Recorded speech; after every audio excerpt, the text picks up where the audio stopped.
आइए सभी छात्र छात्राओं का तौसीफ साइंस क्लासेस पे स्वागत है। और तौसीफ साइंस क्लासेस पर आप लोग जान रहे थे कि लेट से यानी 2 दिन लेट हो गया। तो 2 दिन कुछ प्रॉब्लम के कारण आप लोगों को मैं वीडियोस नहीं दे पा रहा था। 2-3 दिन बंद था क्लास, और फिर कल से यानी बकरीद पर्व को लेकर भी कल से बंद रहेगा क्लास। लेकिन मैं जहाँ भी हूँ वहाँ आपके लिए मैं हाजिर हूँ। जिस तरीके से हो मैं आपको रेगुलरिटी रखूँगा और 9th रेगुलरिटी चलेगा। 9th क्लास 2 चैप्टर खत्म कर चुके हैं, यानी पहला चैप्टर खत्म कर चुके हैं हम लोग कोशिका के बारे में, दूसरा उत्तक के बारे में पूरे खत्म कर दिए। आज हम लोग पढ़ेंगे जीवों में विविधता। क्या पढ़ेंगे बाबू? जीवों में विविधता, यानी तीसरा चैप्टर। 9th क्लास क्या है? क्लास 9th का चैप्टर है तीसरा। कितना चैप्टर है? तीसरा, जीवों में विविधता। यानी जीवों में किस किस प्रकार की भिन्न पाया जाता है, विविधता किस किस प्रकार का विविधता होता है, अलग किस किस प्रकार से है, उसके बारे में हम लोग पढ़ेंगे। तो चलिए पहले सबसे पहले आपको जीवों में विविधता यानी जीवों के बारे में पढ़ना होता है। जीवों किसे कहते हैं? तो बायोलॉजी, यानी बायो को तोड़ेंगे तो इसको क्या कहेंगे? जीव। अगर हम इस बायोलॉजी को तोड़ेंगे तो बायो मीन्स क्या होता है? जीव, लॉजी मीन्स अध्ययन। तो इसी के बारे में हमको पूरा इस चैप्टर में पढ़ना है। तो जीवों में विविधता यानी बायोलॉजी क्या होता है? जीव विज्ञान। जीव विज्ञान किसे कहते हैं वो चीज़ समझिए आप। लिविंग स्टडी यानी जीवित का अध्ययन करते हैं उसे हम जीव विज्ञान कहते हैं। लेकिन इससे नहीं होगा मेरा काम। अगर कहीं आपको डेफिनेशन पूछ देगा तो आपको ऐसे नहीं लिखना है, सिर्फ लिख दीजिएगा लिविंग ऑफ स्टडीज। नहीं, ऐसे नहीं करना है। आपको क्या लिखना है?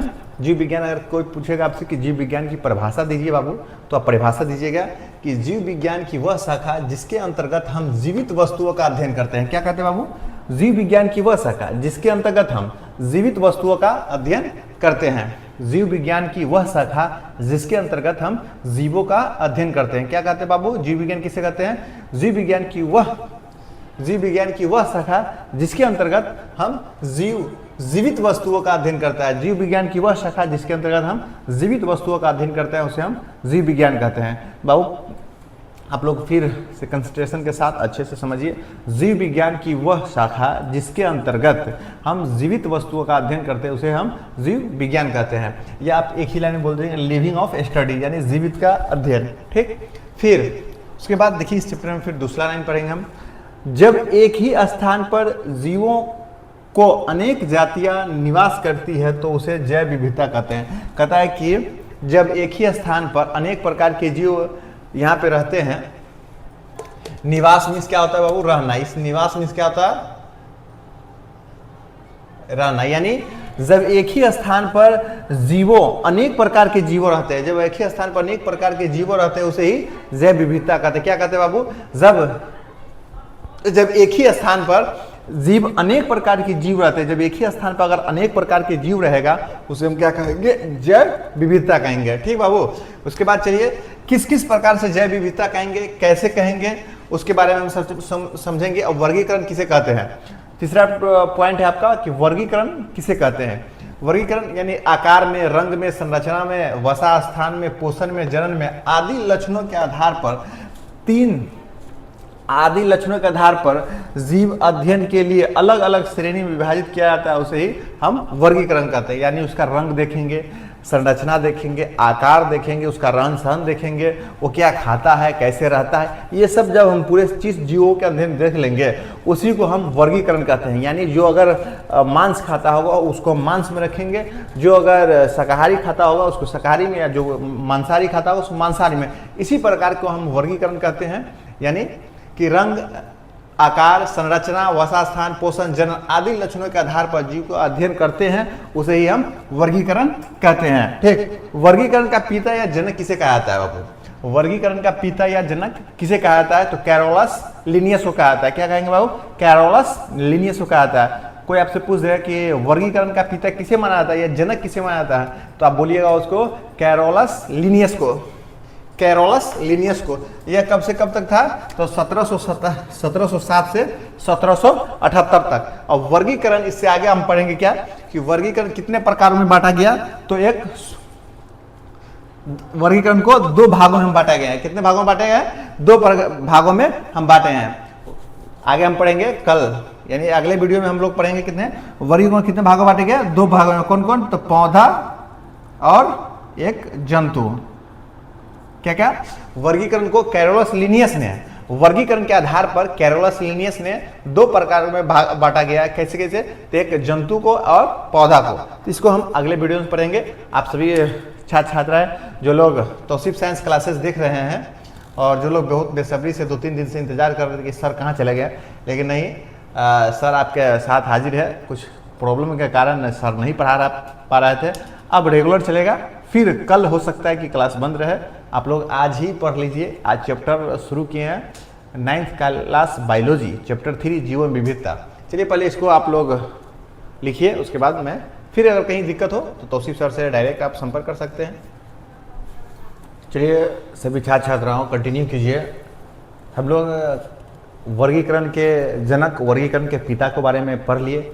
अब वर्गीकरण को जब जनक कैरोलस लिनियस को कहा जाता है, और तो उसी कैरोलस लिनियस ने जीवों को 2 श्रेणियों में बांटा। कितने श्रेणियों में बांटा? तो 2 श्रेणियों में बांटा। कहता है कि कैरोलस लिनियस ने जीवों को 2 श्रेणियों में विभाजित किया। यानी विभाजित मीन्स होता है बांटना। विभाजन क्या होता है? बांटना, एक इधर, यानी 2 भागों में बांट दिया। तो कहता है कि कैरोलस लिनियस ने जीवों को 2 श्रेणी में बांटा। किसको? तो एक पौधा, एक जंतु, यानी पेड़ पौधा और एक जीव जंतु। तो इसीलिए एक को पौधा में बांटा, दूसरा को जंतु बांटा। कब बांटा? तो 1758 में। कब बांटा? कोई पूछेगा आपसे कि कैरोलस लिनियस ने, ये क्वेश्चन बहुत मशहूर क्वेश्चन है, 9th में पूछता है। कैरोलस लिनियस ने जीवों को 2 श्रेणियों में कब बांटा और कौन कौन है? तो कहिएगा पौधा और जंतु। कब? तो 1758 ईस्वी। 1758 ईस्वी। इसे इंग्लिश में देखिएगा कभी कभी, या हिंदी में भी इसे लिखा आता है 2 किंगडम ऑफ क्लासिफिकेशन। अगर आपको 2 श्रेणी नहीं दिया रहा है या 2 में विभाजित नहीं किया है तो लिखा रहेगा वहां 2 kingdom of classification. 2 kingdom of classification इसी को कहा था। किसको कहा था? तो कैरोलस लिनियस को 2 किंगडम ऑफ क्लासिफिकेशन, यानी पौधा और जंतु। कब? तो 1758 में। हेकल ने प्रोटिस्टा की खोज की। कब? तो 1866 में। हेकल ने क्या किया बाबू? तो 1866 ईस्वी में प्रोटिस्टा का खोज किया। ठीक, उसके बाद RH ह्यूटिकर 1969 में। RH ह्यूटिकर ने एक साइंटिस्ट, एक मनोवैज्ञानिक आया, RH ह्यूटिकर। कौन मनोवैज्ञानिक आया? RH ह्यूटिकर। उन्होंने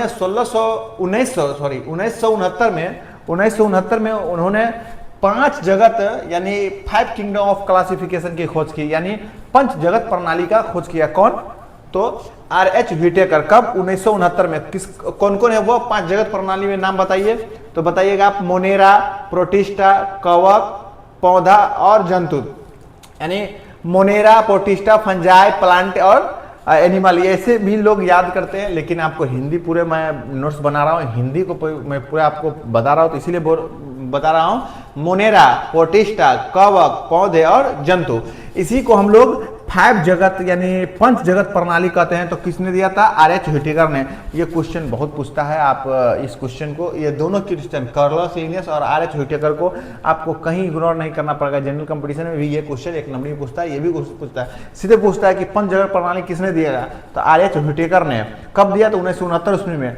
कहेगा कि 2 किंगडम ऑफ क्लासिफिकेशन किसने दिया? तो आप कहिएगा कैरोलस लिनियस ने। कब दिया था? 1758 ईस्वी में। ठीक, मोनेरा, प्रोटिस्टा, कवक और पौधे और जंतु, ये RH ह्यूटिकर का 5 जगत प्रणाली है। उसी में मोनेरा को हम लोग पढ़ेंगे आज। कितना किसको पढ़ेंगे? मोनेरा। मोनेरा क्या है? मोनेरा ऐसे जीव जो एक कोशिकीय होते हैं। ऐसे जीव जो एक कोशिकीय होते हैं। मोनेरा क्या है? एक कोशिकीय। कोई आपसे पूछेगा कि एक कोशिकीय जीव क्या है, तो कहिएगा मोनेरा। या कोई पूछेगा कि मोनेरा कैसा जीव है, तो कहिएगा एक कोशिकीय जीव है। ठीक, कहता है कि एक कोशिकीय संरचना पाए जाते हैं। ठीक, उनमें केंद्रक अनुपस्थित होते हैं, यानी मोनेरा में केंद्रक नहीं होता है। मोनेरा में क्या नहीं होता है? तो बाबू केंद्रक नहीं होता है। ठीक, उसके बाद कहता है उन्हें एक कोशिकीय और केंद्रीय जीव कहते हैं। उन्हें एक कोशिकीय और अकेंद्रीय की जीव कहते हैं। यहाँ से 2 क्वेश्चन निकलता है। आप जब एक कोशिकीय बहुकोशिकीय पढ़ेंगे, वहां भी आपको एग्जाम्पल में मोनेरा पूछेगा। मोनेरा कि मोनेरा किसका एग्जाम्पल है? एक कोशिकीय का या बहुकोशिकीय का? ये देखिए इसी लाइन से 2 क्वेश्चन है। या एक कोशिकीय मोनेरा है, प्रोटिस्टा, ये पूछता है, तो उसमें आपको मोनेरा देना होगा। या कहेगा मोनेरा कैसा जीव है, तो कहिएगा एक कोशिकीय है। ठीक, जिन्हें प्रोकैरियोटिक भी कहा जाता है। देखिए फिर यहाँ एक क्वेश्चन आ गया, यहाँ से भी पूछता है। मोनेरा को प्रोकैरियोटिक भी कहा जाता है। मोनेरा को क्या कहा जाता है बाबू? तो प्रोकैरियोटिक भी कहा जाता है। जब प्रोकैरियोटिक और यूकैरियोटिक में अंतर आप पढ़िएगा आगे चैप्टर में, इसी चैप्टर में है।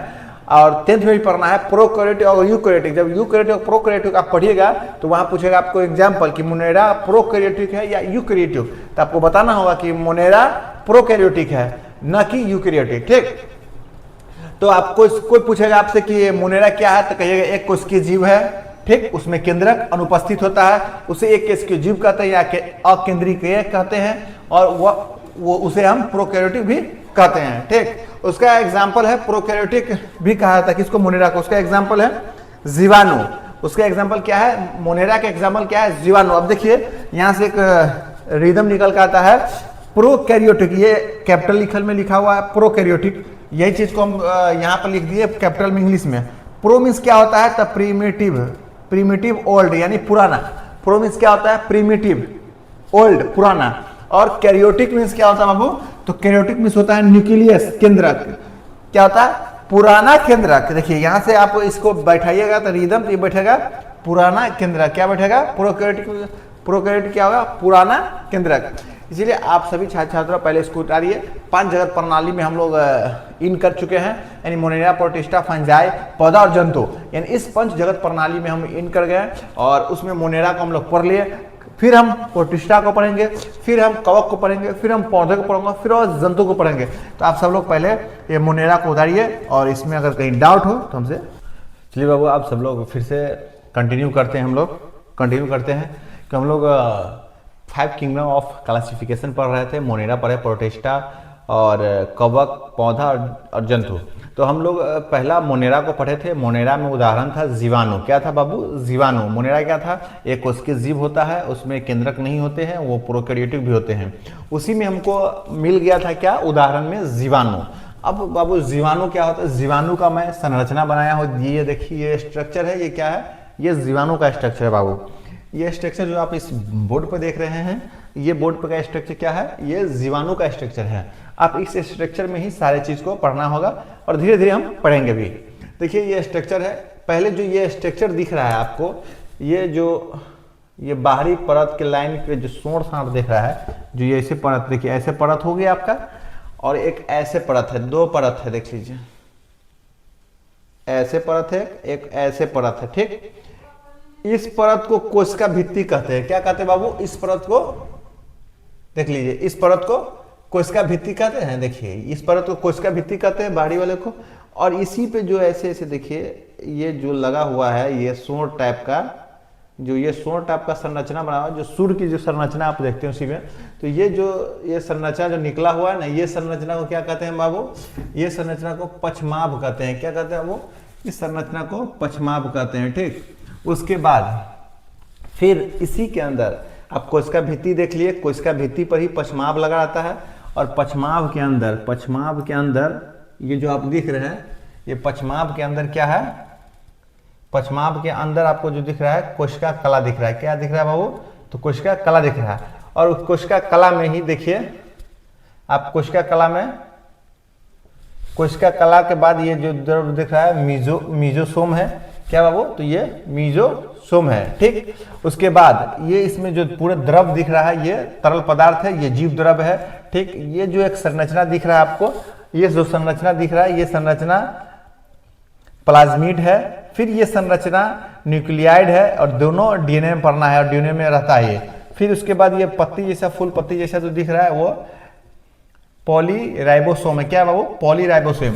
फिर उसके बाद देखिए इधर आप स्ट्रक्चर देख लीजिए, ये जो स्ट्रक्चर है, उसके बाद ये सोंड लटका हुआ, इस लाइन को हम कहते हैं कशाभिका, और इसको कहते हैं हम बेसल बॉडी। इसको क्या कहते हैं, बेसल बॉडी। आप सभी छात्र छात्राएं इसको अच्छे से पढ़िए, उसके बाद आपको ये समझ में आएगा। पूरी संरचना में बना के बताया, और आप सब लोग जो लोग जान रहे हैं लोग